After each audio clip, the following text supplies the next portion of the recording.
자, 오늘 하나님의 말씀은 초월적인 기쁨과 쉼을 유지하는 방법에 대해서 같이 나누도록 하겠습니다. 여러분, 우리가 세상을 살다 보면 환경들 때문에 기쁨을 잃어버릴 때가 많이 있습니다. 그리고 쉼을 누리지 못할 때가 많이 있습니다. 여러분, 그때 어떻게 이 세상의 환경과 여러 가지 모든 것들을 초월하여 그런 기쁨을, 쉼을 유지하고 누릴 수 있는지 실제적인 방법입니다. 자, 같이 한번 살펴보도록 하겠습니다. 재밌겠지요? 별로 재미가 없으신갑다. 나 저런 거 싫은데. 네.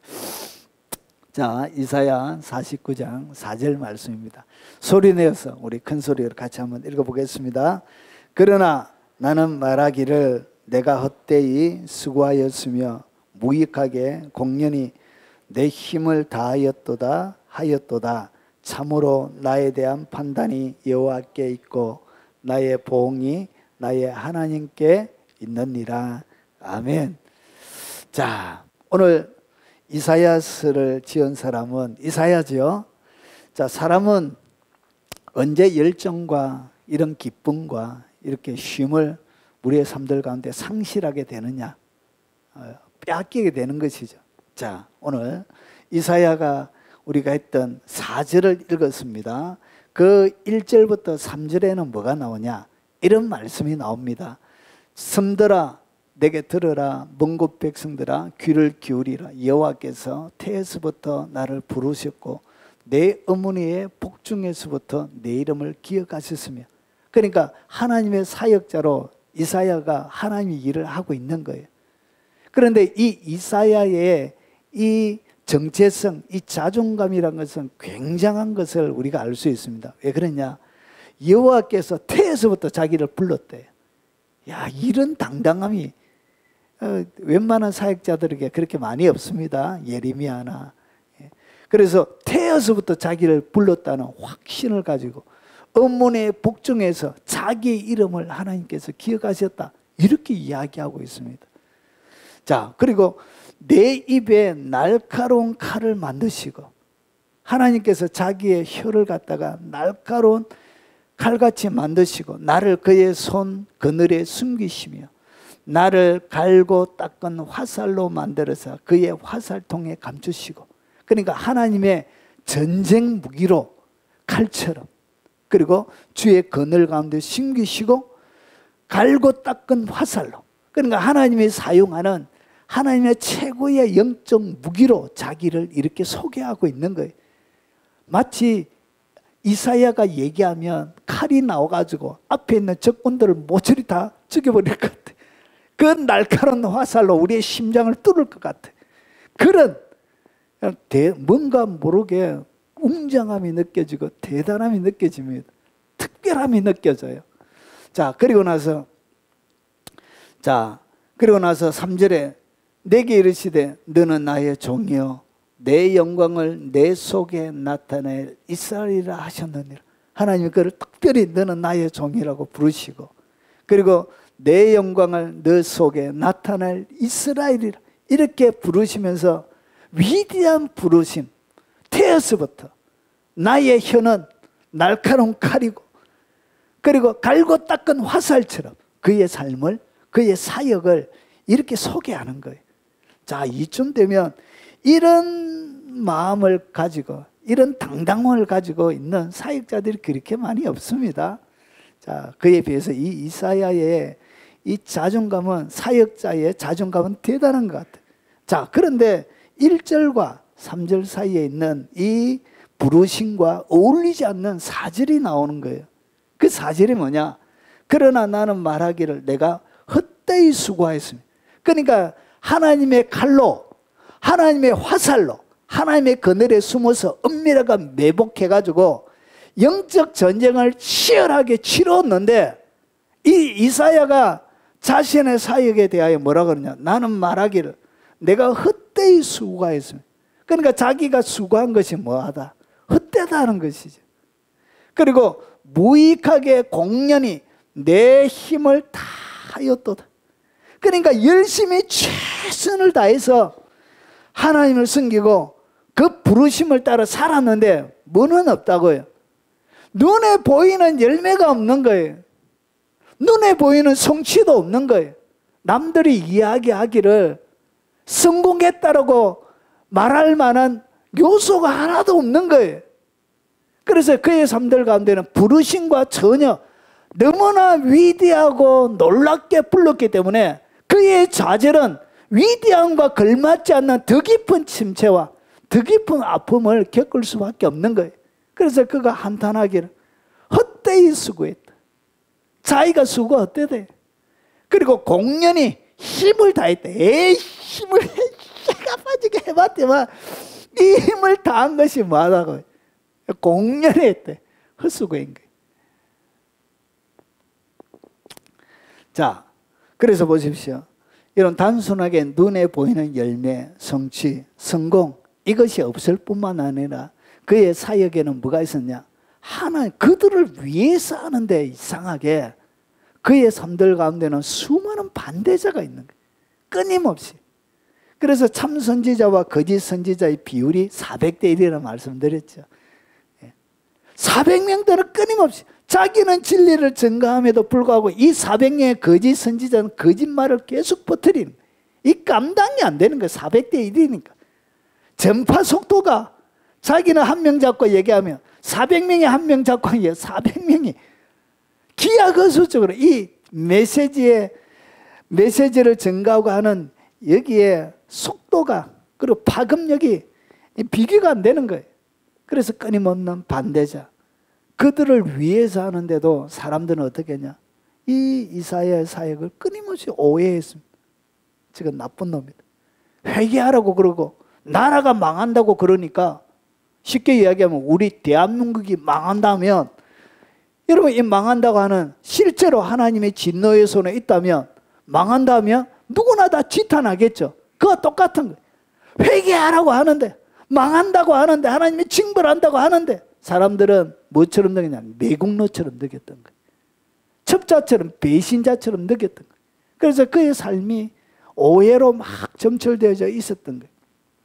그리고 사람들이 말하지 못하도록 회방하고. 여러분 이사야만 그런 게 아니고 모든 선지자가 똑같아요. 똑같아. 그리고 싸늘한 거예요.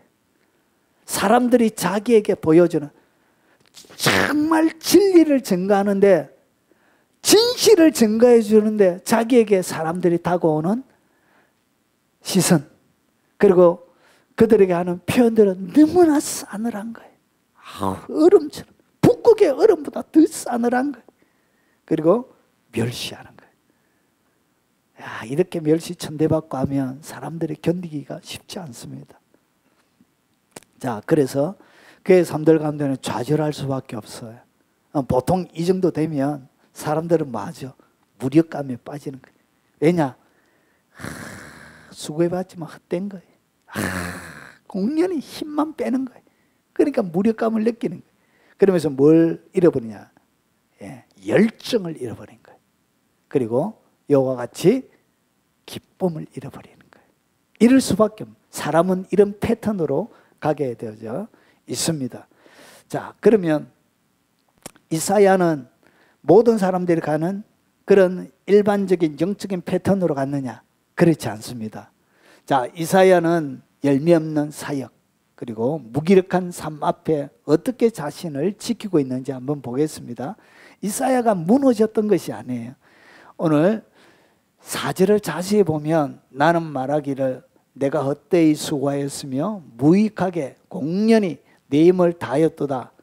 그러면서 참으로 그렇지만 그럼에도 불구하고 참으로 나에 대한 판단은 누구에게 있다고 해요? 하나님께 있다는 거예요. 여호와께 있다는 것이.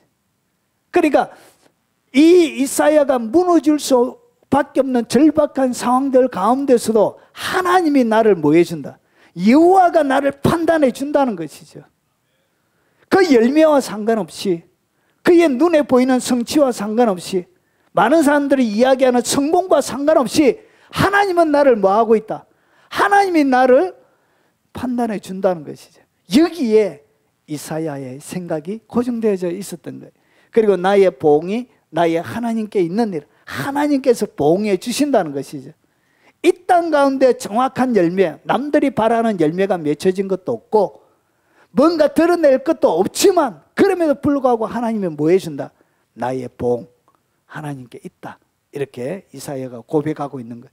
자, 이제는 여호와께서 말씀하시니 그는 태에서부터 나를 그의 종으로 지으신 이시요. 오늘 하나님 앞에 그의 시선을 딱 고정하고 하나님이 판단하고 보응해 주시니까 그의 부르심이 비록 외형적인 성공, 외형적인 드러남, 외형적인 성취, 눈에 보이는 열매 이런 거 없어도 오늘 이사야는 여전히 뭐라고 고백하고 있냐? 그는 태에서부터 나를 그의 종으로 지으신이라고 당당하게 고백하고 있는 것입니다. 수많은 반대자들 앞에 멸시와 천대하고 회방하고 방해하고 오해하는 그 모든 사람들 앞에 당당하게 그가 메시지를 전가하고 있는 것입니다. 그럼에도 불구하고 드러내는 거 없지만 나는 그런 나를 그의 종으로 지으시니라고 고백하고 있는. 그리고 야곱을 그에게로 돌아오게 하시는 이 신이 이스라엘이 그에게로 모이는도다. 결국은 그가 예언한 대로 될 것을 뭐하고 있죠? 지금 당장 이루어지지 않았지만 내가 죽고 나도 하나님은 그 일을, 하나님이 주신 약속을 성취할 것이라는 그의 믿음을 이렇게 고백하고 있는 것입니다. 자, 그러면서 내가 여호와 보기에 영화롭게 되었으며 나의 하나님은 나의 힘이 되셨도다. 오늘 기쁨을 상실했습니까? 아니죠. 그의 열정을 상실했습니까? 아니죠. 그에게 쉼이 없습니까?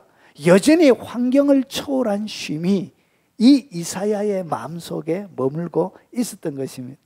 여러분, 우리는 열매 없는 삶들 때문에 결국은 쉽게 기쁨을 잃어버립니다. 열심히 최선을 다해서 했는데 그것이 헛것이 되어지고 내가 온 힘을 다해서 쏟아부어서 했는데 그 모든 일이 숲으로 돌아가고 무의미하게 되어졌을 그때에 모든 사람, 대부분의 사람들은 무너짐을 경험합니다. 그래서 좌절하는 거예요.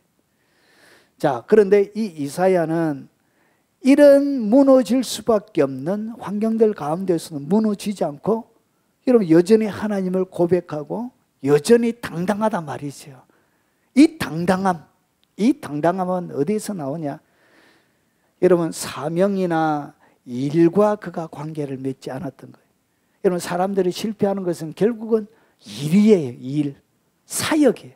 열매 없는 사역, 열매 없는 일이에요. 그의 초점은 일이 아니었어요. 그의 초점은 그를 부르신 사명이 아니었습니다. 눈에 드러나게 보이는 성취되어져야만 이루어지는 그런 일이 아니었다는 것이. 그런 누구와 관계를 맺고 있었다고요? 나를 부르신 그 하나님과 관계를 그가 맺고 있었던 거예요. 여러분, 여러분의 영혼이 성장하고 성숙하려고 하면 결국은 여러분의 일과 여러 가지 사명이나 이런데 여러분 관계를 딱 맺게 되어지는 순간 일어나지 않는 성취가 안 되어졌기 때문에 기도를 열심히 했는데 응답이 안 되어진 거예요. 그런데 이런 것들은 다 일이란 것이죠. 거기에 응답이 되어지지 않고 성취가 안 되어지면 무너지는 거예요. 그런데 이사야가 무너지지 않았던 이유는 뭐와 관계를 맺고 있었다고? 하나님과 관계를 맺고 있었던. 이것이 뭐냐? 이것이 비결이에요. 이것이 여러분이 성장해야 될 여러분의 하나의 목표입니다. 그런데 오늘 이 이사야서에는 어떻게 어떤 과정을 거쳐서 이렇게 되어지는지에 대한 상세한 내용이 나와 있지 않습니다. 그래서 마태복음 11장을 여러분이 펴놓고 들으십시오. 자, 그래서 결국은 이 이사야가 여러분 환경의 영향을 받지 않았던 것은 하나님과의 진한 관계를 맺고 있었던 것이 그게 바로 비결이란 것이죠. 여러분 인생에는 현실이 잘 될 때가 있습니다. 여러분 잘 될 때는 하나님 앞에 눈에 열매가 보이니까 기뻐하고 즐거워하고 위대한 하나님을 찬양할 수 있지만 여러분 본질은 언제 드러나냐? 그 사람의 본질은 현실이 잘못될 때예요. 현실이 자기가 원하는 대로 성취가 안 되어지고 이루어지지도 않고 열매도 없고 바로 그때 일어나는 거예요. 우리의 삶은 떡을 원합니다. 우리의 삶들 가운데 떡을 원하는데 주어진 것은 돌인 거예요. 돌. 배가 고파가지고 여러분 떡을 원하는데 내 삶들 가운데 펼쳐진 것은 돌멩이만 다 있는 거예요. 먹을 수가 없는 거예요.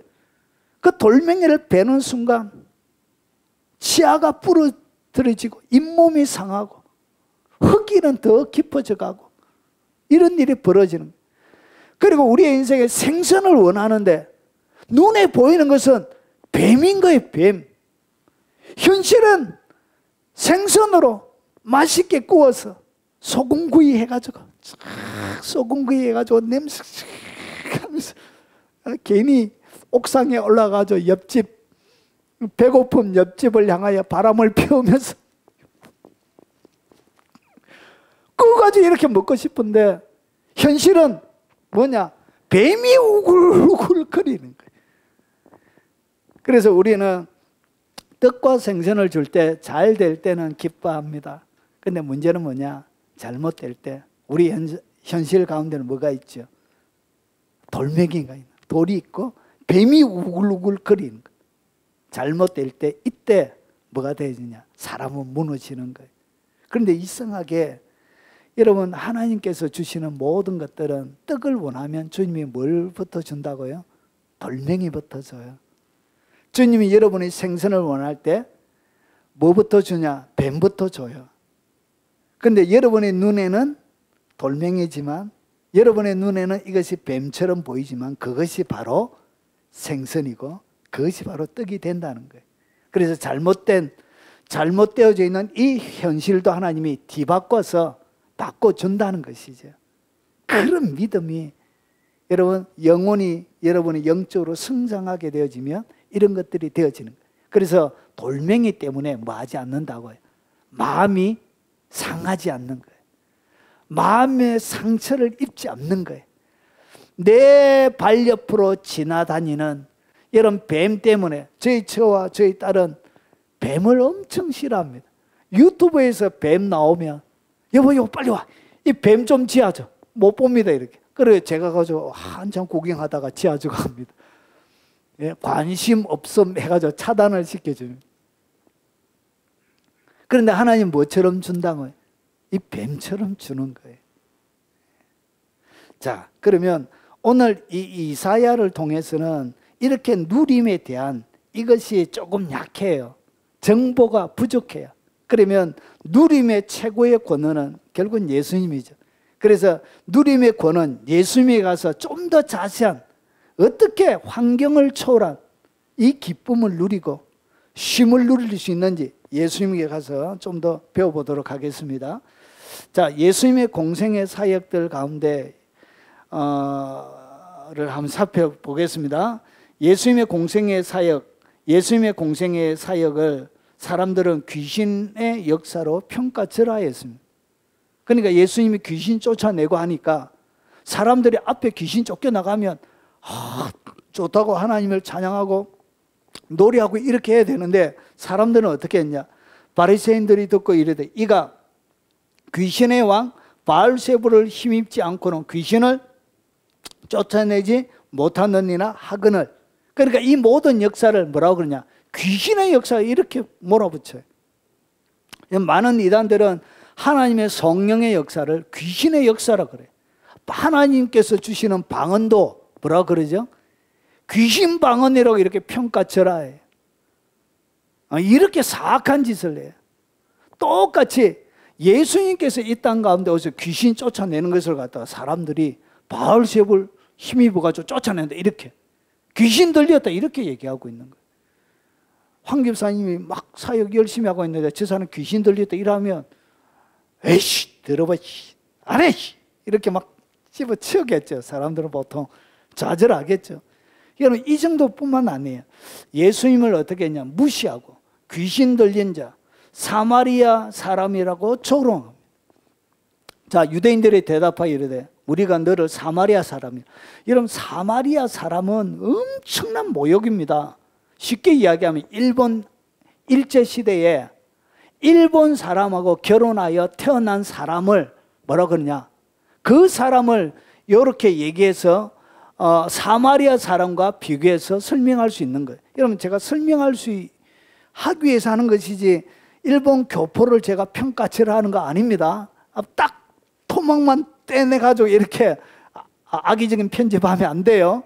그 얘기가 아니고, 얘기하자면 그런 거예요. 이방인들과 피가 섞여져 있는 사람. 그래서 유대인들은 이 전통성에 대한 이 자존감이 엄청난 민족이에요. 그런데 이 사마리아 사람은 피가 섞인 혼혈 백성인 거예요. 그러면 예수님을 혼혈 백성이라고 이야기하면 이것은 엄청난 모독이에요. 여러분, 그 시대에 할 수 있는, 여러분, 너는 조상의 근본도 없다, 이런 얘기예요. 예수님을 이렇게 무시했습니다. 그러고 나서 예수님을 갖다가 뭐 했냐? 귀신 들렸다. 우리 신집사님 살아가면서 귀신 들렸다는 소리 한번 들어봤습니까? 이런 얘기는 쉽지가 않습니다. 우리 은경집사님은 안 들어보셨죠? 그러면 아직 예수님에게는, 네. 예수님은 사이 갈 때 뭐라 하냐? 저 사람 귀신 들렸다 그래요. 사람들이. 누가? 지도자들이. 그 유대 나라의 핵심적인 사람들이 뭐라고 그랬냐? 예수 귀신 들렸다 이렇게 막 하고 그랬습니다. 우리는 이 귀신 들렸다는 소리까지는 안 들어본 것 같아요. 저는 이단 소리는 들어봤는데. 자, 그리고 나는 예수님께서 대답하시되, 나는 귀신 들린 것이 아니라 오직 내 아버지를 공경함이거든 너희가 나를 무시하는 듯. 예수님은 이 땅 가운데 뭐 하면서 살았냐? 엄청 무시당하면서 살았어요. 갈릴리 촌떼기 저거. 갈릴리 저거 제대로 씻지도 않고 촌떼기. 그래서 사람들이 왜 너희는 씻지도 않고 밥을 먹느냐고, 장로 유전을 범하는 나쁜 놈이라고 얼마나 개무시하면서 예수님께서 그렇게 공생의 사역을 하신 거예요. 그뿐만 아니에요. 물 세례를 준 가장 든든한 지형물이 누구죠? 세례 요한이죠. 세례 요한이 한날은 감옥에 갇혀가지고 예수님이 하시는 일들을 바라보니까 긴가민가한 거예요.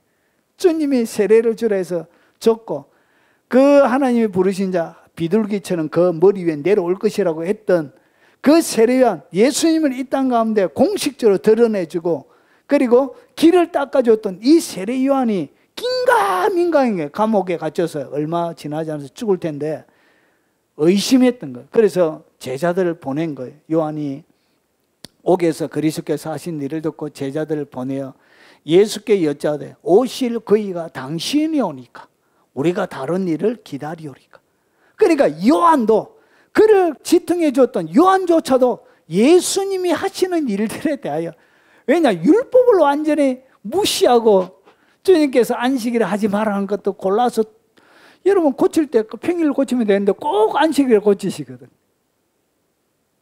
주님이 유대 율법에 금하는 것을 꼭 그렇게 공개적으로 주님이 이렇게 하셔요. 그러니까 쉽게 이야기하면 허파를 디비는 거예요. 율법을 지키는 사람들은 허파를 디비고 있는 거예요. 누구도. 요한도 허파가 디비진 거예요. 저기 맞는지 안 맞는지, 진짜 하나님의 사람이 맞는지.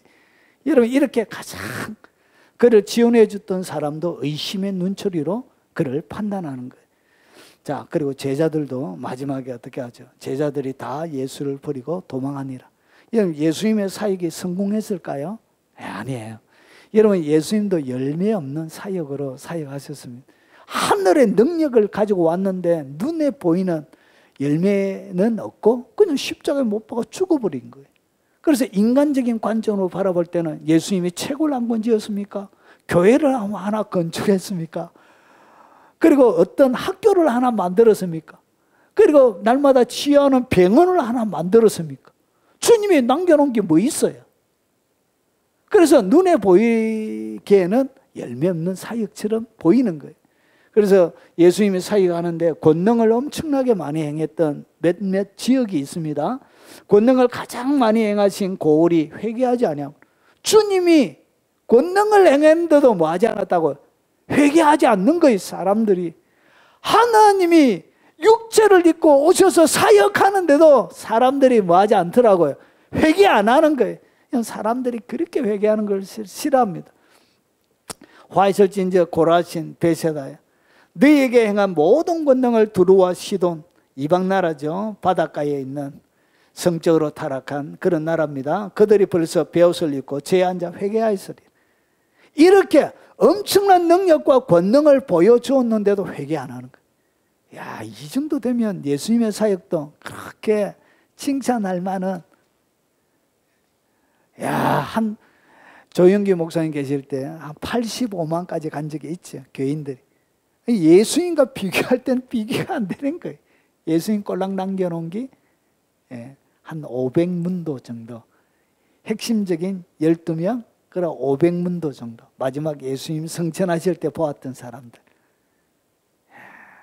자, 그리고 가버나움이 어떻게 했냐. 내게 행한 모든 권능을 소돔에 행하였더라면 그 성이 오늘까지 있었으리라. 이렇게 주님의 사역도 눈에 보이기에는 뭐가 없다고요? 성취와 열매가 없는데, 자, 그러면 오늘 우리가 마태복음 11장에 몇몇 구절을 살펴볼 텐데, 열매 없는 사역 가운데도 예수님의 마음속에는 뭐가 있었는지 한번 보겠습니다. 요한복음 15장 11절에 내가 이것을 너희에게 이르면 내 기쁨이 너희 안에 있어 너희 기쁨을 충만하게 하려 함이라. 주님이 제자들에게 기쁨을 충만하게 한다는 이야기는 예수님의 마음속에 뭐가 있어야 되죠? 충만한 기쁨이 충만해져 있어야 너희 기쁨을 충만하게, 예수님의 가슴 속에도 제자들의 가슴에 충만하게 한다는 이야기는 예수님에게 뭐가 있었다고? 충만한 기쁨이 머물러 있었던 거예요. 고라, 베세다, 가버나움이 아무리 해도 회개하지 않는 가운데도 불구하고 일이 눈에 보이게 성취가 안 되는데도 불구하고 예수님의 마음속에는 뭐가 있었냐? 충만한 기쁨이 있었던 거예요. 지금 내가 아버지께로 가오니 내가 세상에서 이 말을 하옵는 것은 그들로 내 기쁨을 그들 안에 충만히 가지게 하려 함이니. 그래서 주님의 기쁨은 충만한 기쁨이에요. 충만한 기쁨.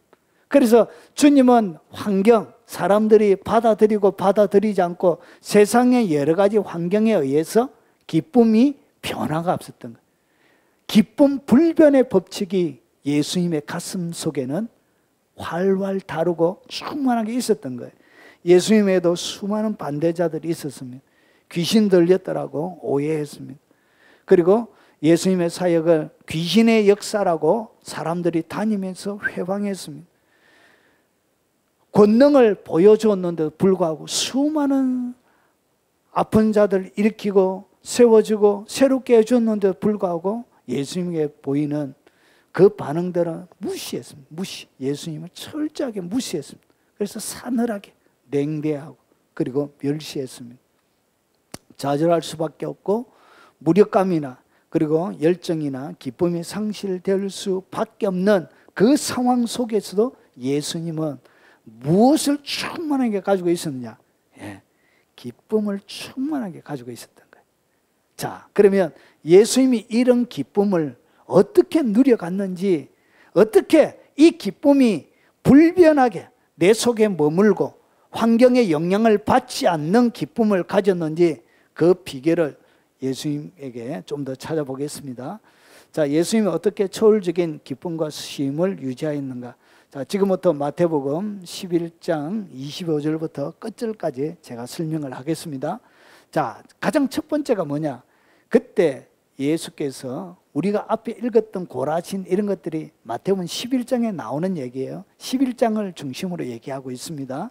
그때 예수께서 대답하여 이르시되 천지의 주제이신 아버지야. 그의 마음속에는 뭐가 있었다고요?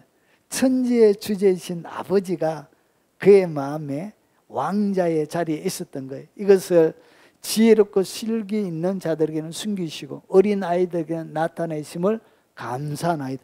여러분, 그에게 성취도 없고 열매도 없는데 이상하게 그는 하나님 앞에 뭘 가지고 있었냐? 마음속에 넘치는 감사를 가지고 있었던 거예요. 자, 정리하면 이런 거예요. 여러분, 예수님의 마음속에 천지의 주제이신 아버지의 뜻이 이루어짐을 하고 있죠. 감사하고 있는 거예요. 그래서 올소이다. 이렇게 된 것이 아버지의 뜻이니다. 그들이 회개하지 않는 것도 아버지가 뜻하신 일이라는 것이죠. 결국은 내 환경 가운데 일어나는 모든 것들은 하나님의 허락 없이는 되어지는 일이 없습니다. 쉽게 이야기하면 우리의 질병이나 그리고 우리의 여러 가지 원하지 않는 여러 가지 어려움들, 그리고 참새 2마리가 한 아사리온에 팔려가는 것들도 하나님의 허락이 있어야 되는 거예요. 결국은 내게 일어나는 모든 일들은 하나님의 허락가에 일어나는 거예요. 자, 그러면 천지의 주제이신 아버지의 뜻이 이루어지는 그것 때문에 예수님이 뭐하고 있죠? 감사하고 있는 거예요. 그러면서 사역의 성공과 실패는 무의미한 거예요.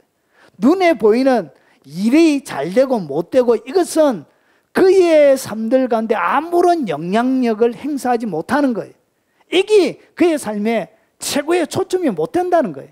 그래서 사역에 성공할 때나 때로는 실패한 것처럼 보여도 그것이 기뻐하고 기뻐하지 않아야 될 요소가 못 된다는 거예요. 그래서 잘 된다고 기뻐할 이유도 없고, 그리고 못 된다고 또 실망하고 좌절할 이유도 없는 것입니다. 자, 예수님의 마음속에는 그런 마음이 있었던 거예요.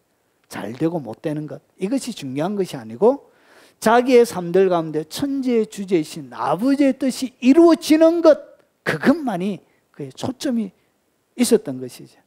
이사야의 마음속에 있었던 것이 바로 그거죠. 하나님이 하나님 되는 것, 그리고 보세요, 올소이다, 이렇게 된 것이 아버지의 뜻이니다. 그래서 나를 향한 세상의 평가도 무의미하다는 거예요. 누가 나를 귀신 들렸다, 그리고 귀신의 힘을 힘입어서 한다, 그리고 무시를 하든지 세상에 어떠한 평가를 내리는지 그 모든 평가에 대하여 내가 마음 상할 이유가 전혀 없다는 것이죠. 왜냐? 오직 그의 삶들 가운데는 하나님의 뜻이 세워지는 것, 그것이 최고의 목표였습니다. 그래서 내가 이 땅 가운데 당하는 멸시와 천대와 냉대와 이런 것들은 아무런 문제가 안 되는 거예요. 그래서 하나님의 뜻만이 여러분에게 최고로 두십시오.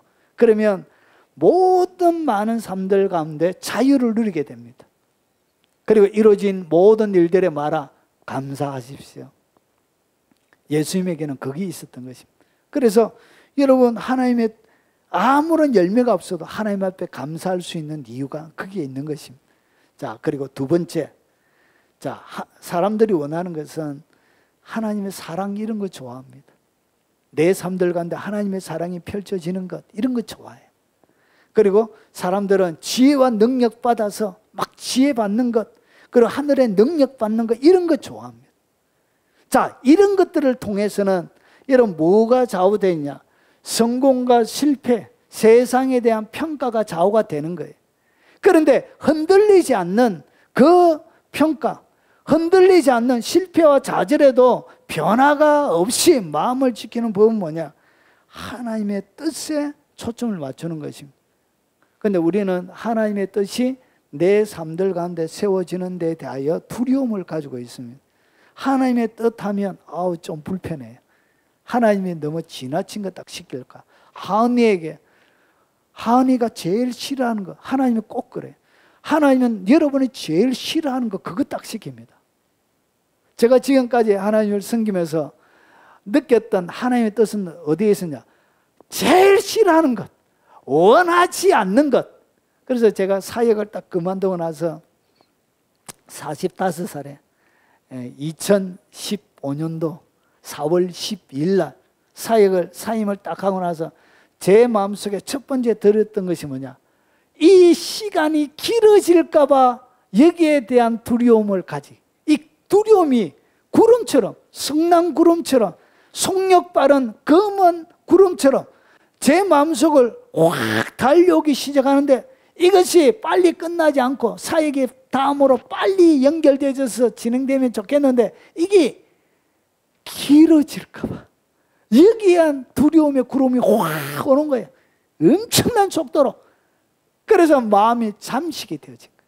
그러다가 하나님께서 정확하게 4년 11개월 동안 사역 못하고 노가다 하고 아침마다 일용직에 나가가지고 추운 날 더운 날 나가서 한 달에 20일도 못하게 했더라. 아저씨 어서 일하면 감사합니다 이렇게 가지고 일하고 안 해본 일이 별로 없어요. 그런 시간들을 보낸 거예요. 여러분, 우리의 삶들 가운데 하나님이 꼭 이렇게 여러분이 두려워하는 바로 그것이 딱 임하게 합니다. 그게 뭐냐? 자석처럼 끌어당겨요. 여러분, 하나님의 이 뜻, 여러분이 가장 두려워하는 것이 하나님의 뜻이 될 수 있습니다.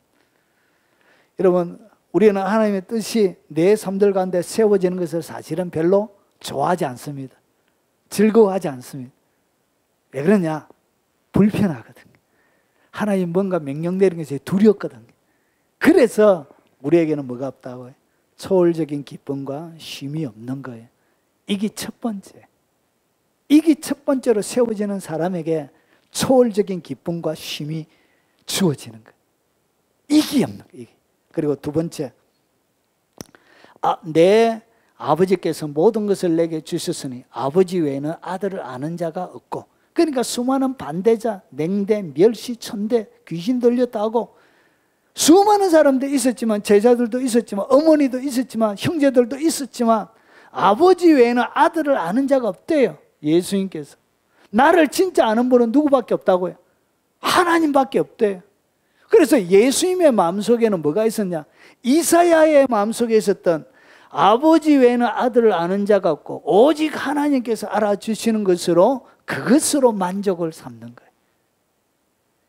그러니까 여러분, 서울이나 큰 대형 도시에서 여러분 몇만 명 목회 못해도 하나님 알아주는 것 하나 때문에 선교사로 가는 거예요. 여러분, 저희 동기들 중에 여러분 할머니 몇 명 모아놓고 하는 농촌 오지에 사역하시는 분이 있어요. 그리고 참 몇몇 사람들도 몇몇 살지 않는 그 낙도 오지에 그 하나님 알아주는 것 그 하나 딱 바라보고, 그것 딱 바라보고, 여러분 할머니들이 할아버지들이 헌금해 와서 일주일에 여러분 1년 예산이 100만 원도 안 돼요. 100만 원도 1년 예산이. 그런데도 그 교회를 버리고 떠나지 못해서 거기에 사역하는 거예요. 그냥 대학원까지 나와가지고.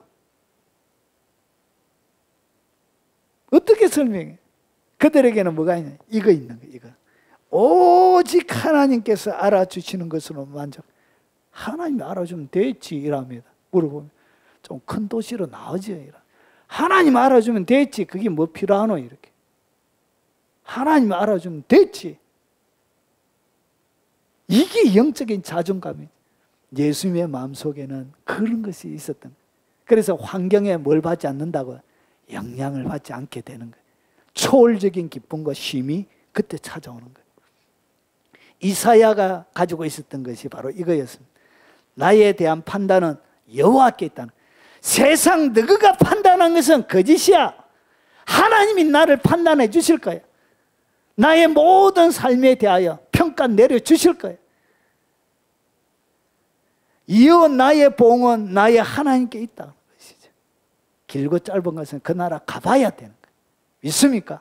그것이 이사야뿐만 아니라 환경을 초월하여 기쁨을 누렸던, 쉼을 가지고 있었던 사람들은 동일하게 있는 거예요. 여러분, 하나님 알아주는 이 시선으로 사시기 바랍니다. 그래야 기쁨이 오는 거예요. 그래야 즐거움이 오는 거예요. 욕이 없는 거예요.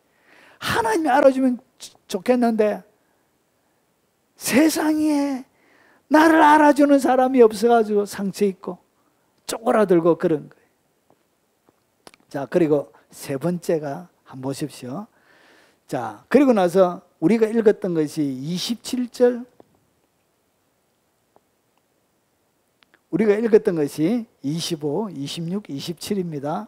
그리고 28절이에요. 수고하고 무거운 짐진 자들아 다 내게로 오라. 내가 너를 쉬게 하리라. 쉬게 하시면서 여기에 뭐가 있다고? 요래야 진정한 쉼이 있는 거예요. 요때 여러분에게 뭐가 찾아온다고요? 쉼이 찾아오는 거예요. 주님 앞에 갈 수 있는 거예요. 이것이 되어져야 진정한 쉼을 누리는 거예요. 자, 그러면서 이 확대가 되는데 이 기쁨이 예수님이 뭐라고 하냐? 나는 마음이 온유하대. 예수님이 흔들리지 않는 기쁨, 초월적인 기쁨과 쉼을 누리는 세 번째 이유는 마음에 뭐가 있어야 된다? 온유가 있어야 돼. 이 온유가 뭐냐? 온유는 함축적으로 겸손하다, 온순하다는 뜻입니다. 온순한 기질, 온유한 마음, 유순한 마음을 얘기합니다. 우리말로 이것을 딱 설명하면 무에 대한 유순한 마음이냐? 오늘 우리가 읽었던 25절에 뭐가 있었죠? 하나님의 뜻이 나오죠. 하나님의 뜻. 그래서 그 하나님의 뜻 앞에서 자기를 방어하지 않는 것이 뭐라고? 그게 바로 온유예요. 하나님의 그 큰 뜻 앞에 내 스스로를 방어하지 않는 거예요. 하나님의 뜻이 오면 내가 아멘으로 딱 받아들여야 되는데 우리는 조금만요 하나님, 그거는 왠지 모르게 이렇게 하나님의 뜻 앞에 뭐 하지 않는 거예요. 자기를 방어하지 않는 거예요. 그게 바로 온유한 마음이에요. 자기의 뜻, 자기의 의견, 자기의 주장을 고집하지 않는 마음이에요. 이것이 바로 온유한 마음이에요. 하나님 앞에. 그리고 하나님의 뜻에 따라 자기의 결정을 기꺼이 바꿀 수 있는 그 마음이에요. 하나님의 뜻 가운데 내 마음 가운데 일어나는 모든 것들을 기꺼이 바꿀 수 있는 그 마음. 자, 그 마음을 온유한 마음이라 그래요. 마음의 온유함이라 그래요.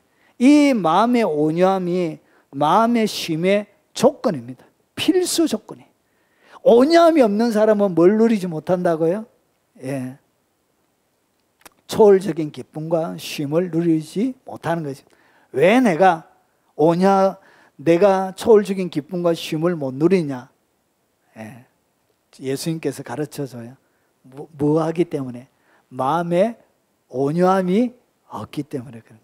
그래서 우리는 잘 되어져 가지 못하는 나의 상황들 때문에 막 화가 나는 거예요. 하나님 앞에. 내 상황들 가운데 펼쳐지는 매력적이지 못하는 일들 때문에 분노가 치밀어 오르는 거예요. 하나님이 다른 사람한테는 잘해주고, 제가 초등학교 때 4학년 때까지 한글을 못 읽어가지고, 제가 초등학교 4학년 때까지 한글을 못 읽었습니다. 그래 아침마다 학교 가면 두려움에 가슴이 조마조마한 거예요. 왜냐? 국어 시간에 한글 책 읽으라 할까. 재현아 책 읽으라 몇 페이지라면 몇 페이지는 알겠는데 그거는 몰라요. 한글을 못 읽고 초등학교 간다 생각해봐요. 그걸 제가 4년 동안 다닌 거예요. 아침마다 공포와 두려움이, 왜 다른 애들은 저렇게 잘 읽는데 나는 한글조차 못 읽을까, 이렇게 원망과 불평이 아침마다. 나는 왜 못 읽을까? 예, 맨날 놀러 다녔기 때문에. 맨날 놀아서. 제가 지금은 놀고 싶은 마음이 없는 이유가 어릴 때 실컷 놀았기 때문에 놀고 싶은 마음이 하나도 없어요. 실컷 노니까 더 이상 저희 딸이 외국에 한번 가보자 아빠 하면 내가 놀고 싶은 마음이 없다. 놀고 싶은 마음이. 세계 테마 기행 보면 전 세계 다 논다. 내가 그거 다 섭렵 다 했다. 모르는 나라가 없다 내가. 더 이상 놀고 싶은 마음이 없는 거야. 뭐하다가 이래 빠졌지. 예, 그래서 이 환경들 때문에 원망과 불평이 속에서 막 일어나는 거예요. 그것은 다 뭐 때문에 생긴다? 일 때문에 생겨난 거예요. 잘못되어진 환경들 때문에 생겨난 거예요. 자, 그런데 마음속에 뭐가 있다고요? 나를 이렇게 만드신 하나님, 그래도 건강하게 해주셔서 감사할 거리가 있잖아요. 달리기는 또 1등에서 달리기. 예. 자, 육상도 했어요. 육상. 중학교 3학년 때 100m 선수를 했는데 11초대로 제가 달리기를 뛰었습니다. 자, 뭐 하다가 자꾸 오늘 사이드로 써놓어. 자, 그래서 마음에 이 쉼에 이 온유가 있어야 뭐가 있다고요? 진정한 마음의 쉼이 있는 거예요. 그래서 이 온유한 마음, 하나님의 뜻 앞에, 그리고 자기의 뜻을 철저하게 내려놓는 이런 마음, 이 마음이 있어야 자기를 방어하지 않고, 여러분 잘못되어져 가는 많은 일들이 오면 그래 이렇게 하면 되는데, 그것은 아니고 막 자기를 방어한다고 변명하고 막 이렇게 다른 거짓말해서 또 선수치고 이러니까 더 마음은 깨어지는 거예요. 거짓말 한 것 때문에 더 근심의 무게가, 여러분 공격의 무게보다 근심의 무게까지 더 짊어지게 되는 거예요. 인생은 이렇게 악순환이 되어지는 거예요. 그래서 뭐가 있어야 된다? 온유의 마음이 있어야 되는 거예요. 예수님에게는 극이 있었던 거예요. 그래서 환경을 초월하는 기쁨을 예수님은 누리고 사셨던 거예요. 그리고 예수님에게는 뭐가 있었냐? 그래서 초월적인 기쁨이 공급이 되어지고 유지가 됩니다. 유지. 흔들리지 않게 되어져. 그리고 네 번째, 마음이 겸손하니, 이 겸손은 뭐냐? 육적인 자아가 죽는 것을 얘기하는 거예요. 겸손이 뭐죠? 겸손은 자기의 육적인 자아, 자기의 뜻이, 자기의 자존심이 죽은 사람을 얘기하는 거예요. 자존심 상하는 것 때문에 마음이 영향을 안 받는 거예요. 자존심이 상하지 않습니다. 자, 이 겸손은 뭐냐면 짓눌리는 거예요. 그러니까 짓눌려져 있는 거예요. 그것을 겸손해. 완전히 짓눌려져 있는 거예요. 그러니까 자기 스스로 자기가 일어날 수 없는 그런 상태에 있는 것을 얘기하는 거예요. 상징적으로 굴욕감을 느끼게 하는 환경이나 별에 대해 천한, 낙담시키는 초라한, 낮은 등급의 신분, 이런 뜻을 가지고 있습니다.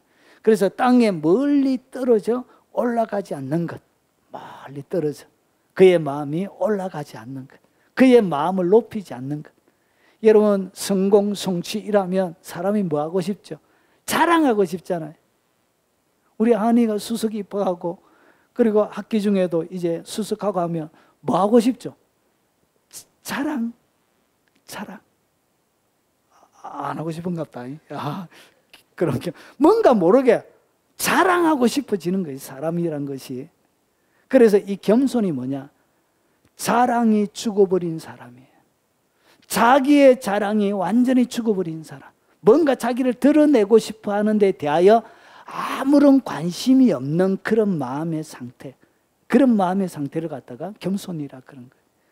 자, 그래서 망상. 우리는 수많은 망상을 꿉니다. 꿈이죠, 꿈. 근데 왜 망상이라 그러냐? 헛된. 그래서 망상과 혈기 속에 허망한 소망을 많이 품고 삽니다. 소망인데 뭔가를 기대하긴 한데 이게 허망한 거예요.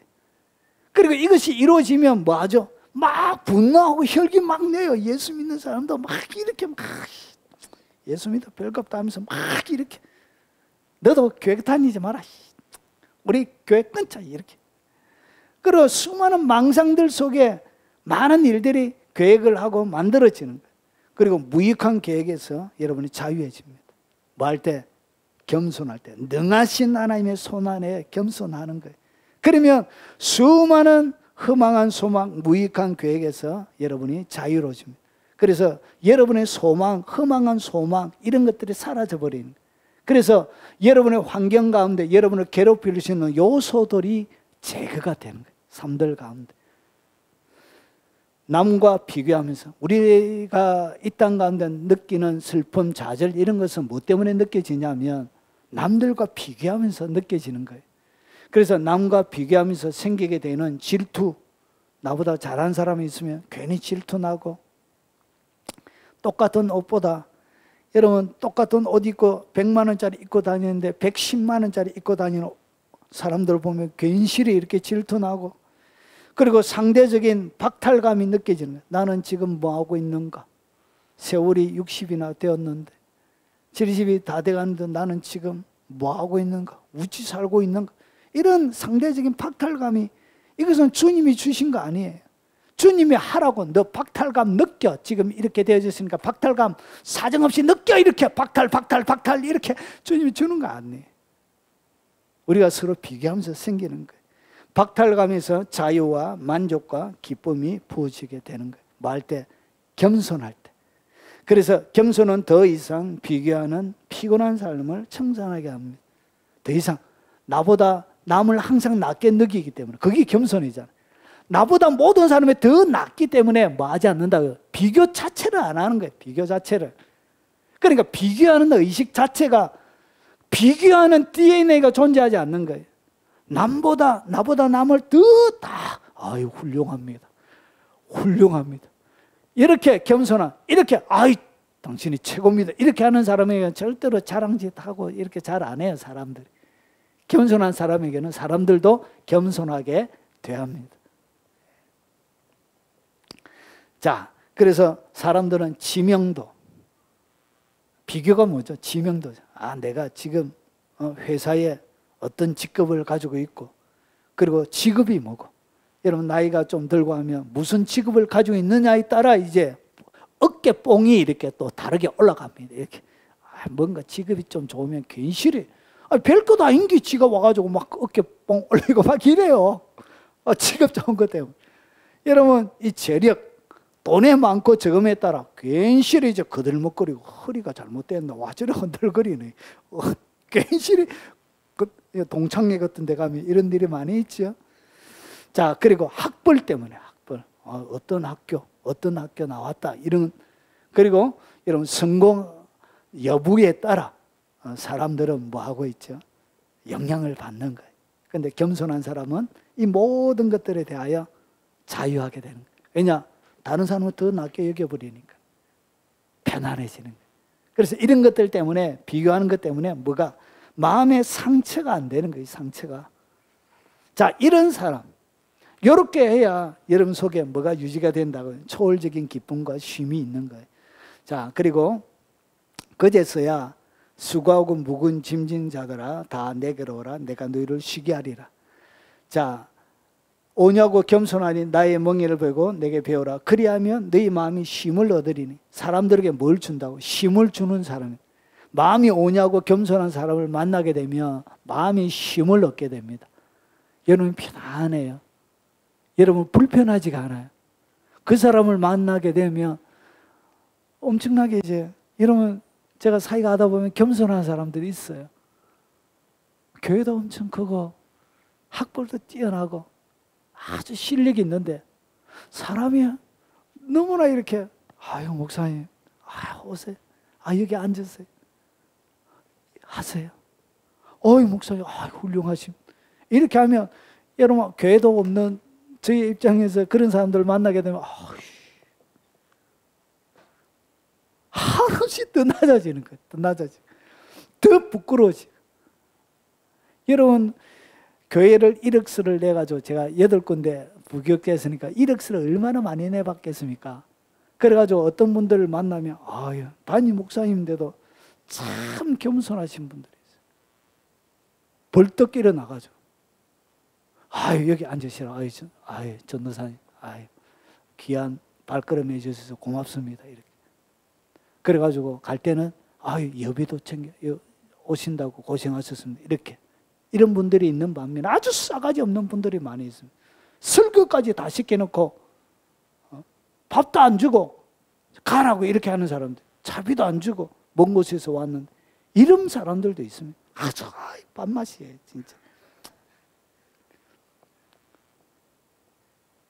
4시간을 운전을 해가지고 경남 김해에서 그 교회 가서 면접 보고 오는데 여비도 안 주고 그냥 가시라고 설교시키고 음료수 한 잔 병뚜껑 따가지고 그거 하나 주고 가라고. 이런 싸가지 없는. 그래서 그 교회를 알아보니까 매주마다 부교육자를 안 쓰고 1억수를 내가지고 1억수 받아가지고 매주마다 청빙시켜가지고 이렇게 사역을 시키는 거예요. 정말. 그러니까 돈 하나도 안 들잖아요. 부교육자 사례 안 나가니까 매주마다 신선한 사람들이 오잖아요. 보통 자기 18번 들고 설교하잖아요. 부교육자를 뽑으려고 했던 게 아니고 매주마다 사람 불러가지고 사역을 시키는 거예요. 그래가지고 그냥 가라고. 정말 못된 사람들이 많아요.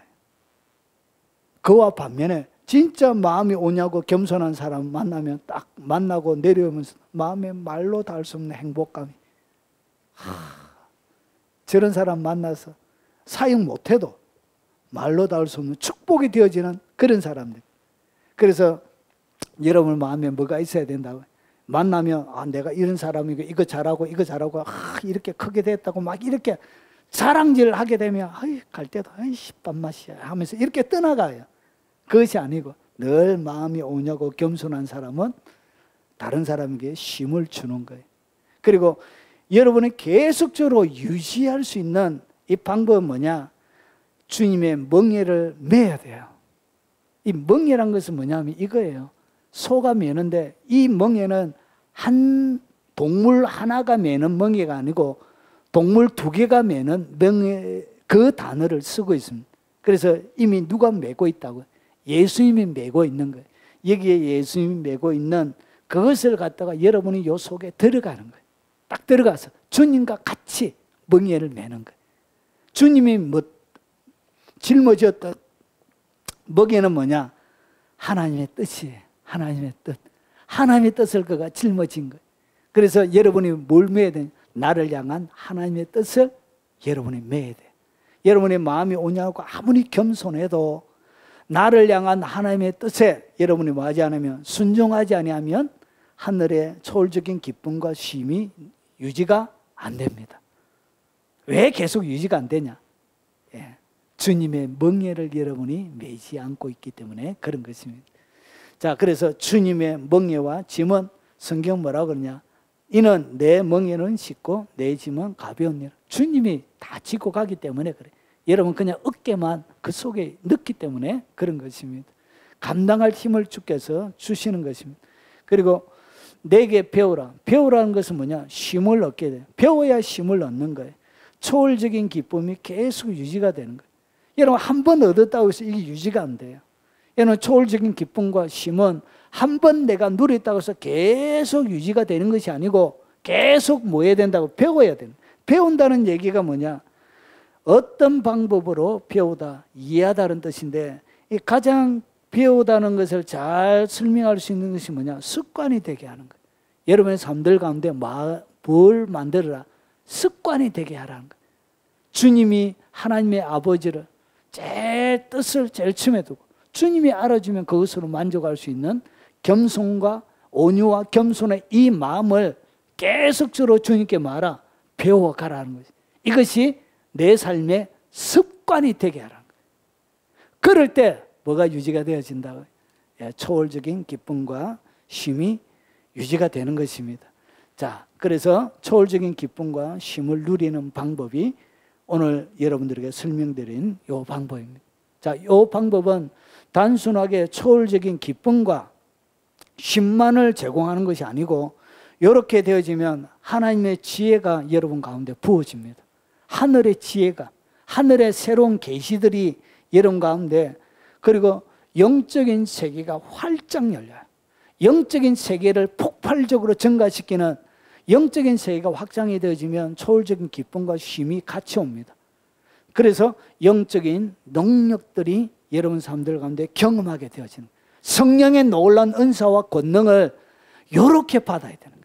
예수님에게는 마음이 온유하고 겸손함이 있었기 때문에 여러분 모든 성령의 능력과 권능이 기름 붓는 성령의 역사가 그의 삶들 가운데 충만해진 거예요. 이것이 바로 능력을 받는 최고의 비법입니다. 자, 이렇게 하나님이 원하시는 초월적인 기쁨과 능력을 이 땅 가운데서 누리며 살아가는 여러분들 되시길 바랍니다. 그리고 영상으로 시청하시는 외국의 여러 교포 성도들이 되시길 응원합니다. 한국에 있는 많은 성도들이 되시길 주의 이름으로 축원합니다. 자, 오늘 들은 말씀 기억하며 우리 찬송하도록 하겠습니다.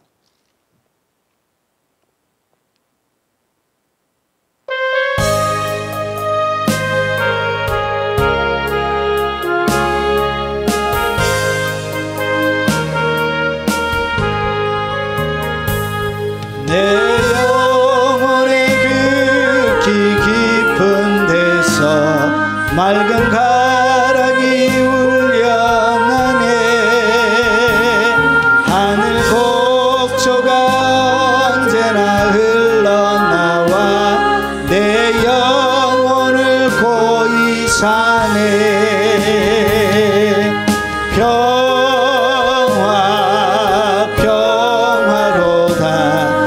위에서 내려오네. 그 사랑의 물결이 영원토록 내 영혼을 덮으소서. 내 마음속에 솟아난 이 평화는 깊이 묻힌 보배로다.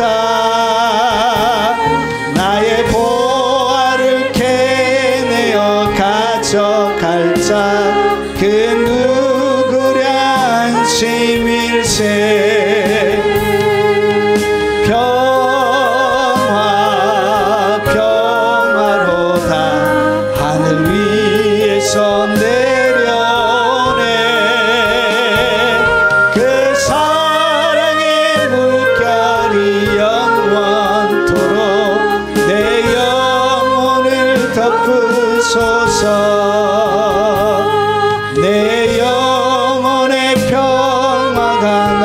남은 복을 받음이라. 내가 주야로 주님과 함께 있어 내 영혼이 편히 쉬네.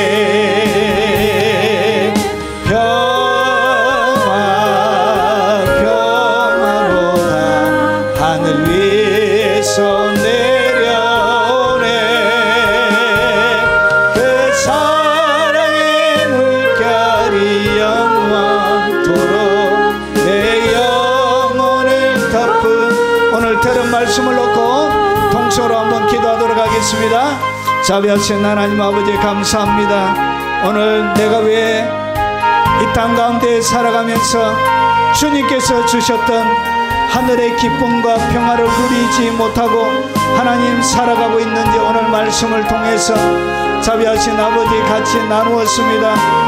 아버지 은총과 사랑으로 주님 역사하시고 아버지 누리지 못했던 이 평화를 이 땅 가운데 누리며 살아갈 수 있도록 주님 도와주시길 원합니다. 세상이 나에게 요구하는 수많은 평가, 세상이 나에게 주는 수많은 아버지 하나님의 가치관들에 내 삶이, 내 생각과 내 마음이 빼앗기지 아니하도록 주님 도와주시고 오직 하나님께서 주시는 그 하늘의 평화, 그 하나님의 평판, 그 하나님의 마지막 그 심판만을 아버지 놓고 이 땅에 허락하신 믿음의 여정을 잘 달려갈 수 있도록 주님 도와주시고 주님 역사에 주시옵기를 원합니다. 하나님 어떤 환경에도 변하지 않는 하나님 온유한 마음을 주시옵기를 원합니다. 스스로를 방어하거나 스스로를 보호하지 아니하도록 주님 도와주시고 아버지는 평생 동안 하나님의 그 뜻 앞에 나의 의지, 나의 생각, 나의 자, 나의 고집, 나의 자존심을 내어놓고 오직 하나님의 뜻만을 세워가는 아버지 삶이 되어줄 수 있도록 주님 도와주시고 아버지 날마다 겸손한 마음 주옵소서. 아버지 모든 사람보다 남을 낮게 여기는 아버지 겸손한 마음 주시고 아버지의 겸손에 흔들리지 않도록 주님 도와주시옵기를 원합니다. 평생을 살아가면서 아버지 하나님 주께서 주셨던 아버지 내 삶들 가운데 허락해 주신 아버지는 그 십자가, 내 몫에 태인 그 십자가, 나에게 아버지 하나님 어깨에 올려주신 주님의 그 멍에를 메고 아버지 주님이 이 땅 가운데 살아가셨던 것처럼 묵묵하게 살아갈 수 있도록 주님 도와주시고 끊임없이 주님 앞에 가까이 나아가 주님을 배우고 주님을 알아가고 주님께서 이 땅 가운데 가지고 계셨던 그 거룩한 하나님을 향한 열정과 사랑과 헌신을 아버지 하나님 배워가는 평생의 삶이 되도록 주님 도와주시옵기를 원합니다. 자비하신 아버지 한 주간 살아갈 때도 주님 새로운 힘을 주시고 새로운 능력 주시고 새로운 권능과 주님의 은총을 허락해 주시옵기를 원합니다. 자비하신 아버지, 오늘 예수님께서 가지고 계셨던 그 아름다운 마음 주시옵기를 원합니다. 아버지 겸손과 온유로 가득 채워지어 있는 그 마음, 눈은 오직 하나님의 뜻만을 바라보는 하나님 눈을 주시고 그리고 주님의 시선만을 하나님이 나를 평가하실 그 평가에만 오직 마음을 두고 세상이 나에게 주는 수많은 평가 그리고 세상이 나에게 요구하는 많은 것들에 내 마음이 흔들리지 아니하도록 주님 도와주옵시길 원합니다. 한 주간 살아갈 때도 하늘의 기쁨을 아버지 더 많이 배워가게 하시고 누리게 도와주옵시길 원합니다. 사랑과 정성과 뜻을 담아서 예물을 주님 앞에 올려드립니다. 이 예물이 서여지는 곳곳마다 하나님의 영광이 드러나게 하시고 주님의 하신 위대하신 일들이 이 땅 가운데 펼쳐지게 하시고 하나님 그들이 헌신하고 사랑으로 심었던 그들의 사랑이 하나님 드러나는 복을 누리게 하옵소서. 자녀들이 살아가는 일생 위에 하나님 복을 주시고 하나님의 풍요로움을 주시고 아버지 손자 손녀들의 머리 위에 하나님의 영광을 주시옵기를 원합니다. 그리고 특별히 연로하신 우리 부모님들 머리 위에 하나님 주님의 뜨거운 사랑으로 품어주시고 마지막 주님 앞에 서는 그날까지 또렷한 정신 주시고 뜨거운 열정으로 기도하면서 주님 앞에 남은 시간들을 보낼 수 있도록 아버지 우리의 부모님들에게 복을 허락하여 주시옵소서. 유튜브로 언급하며 주님의 사역에 동참하는 아버지 많은 하나님의 사람들 귀한 섬김을 기억해 주시옵기를 원합니다. 아버지 이름도 없이 빛도 없이 주님을 섬기는 그들의 손이 평생 동안 부끄럽지 않도록 하나님 하시고 하나님 그들의 애달픈 그恩情과 그 사랑이 하나님 나라의 아버지의 찬란한 빛이 되게 하시고 보석이 되게 하시고 주님 앞에 올려드리는 향기로운 향기가 되게 역사해 주시옵소서.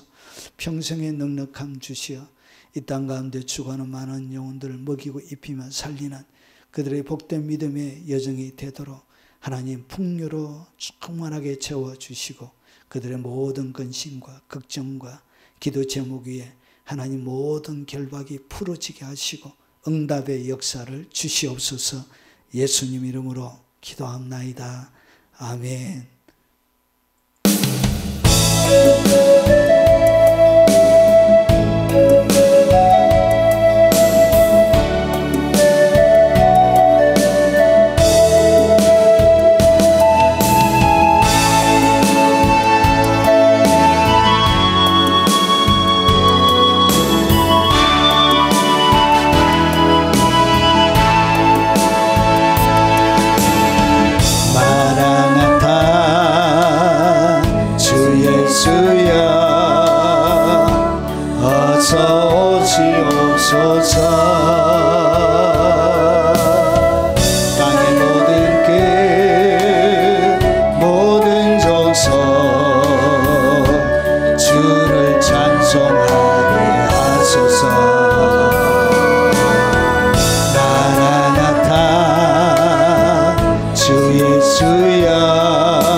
모든 열방이 주께 돌아와 춤추며 경배하게 하소서. 우리 주님 다시 오실 길을 만들자. 십자가를 들고 땅 끝까지 누린 가리라. 우리 주님 하늘 영광 온 땅 덮을 때 우리 땅 끝에서 주를 맞으리. 마라나타 마라나타. 아멘. 주 예수여 오시옵소서. 마라나타 마라나타. 아멘. 주 예수여 오시옵소서. 마라나타 마라나타 마라나타. 아멘. 주 예수여 오시옵소서. 마라나타 마라나타. 아멘. 주 예수여 오시옵소서.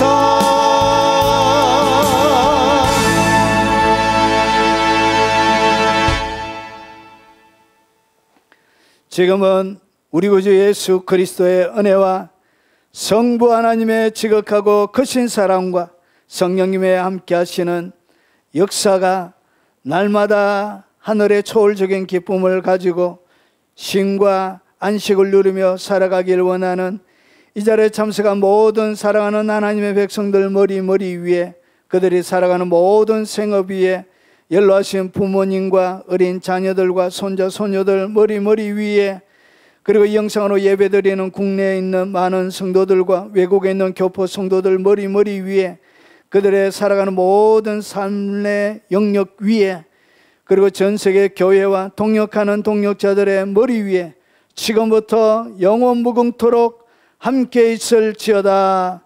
아멘.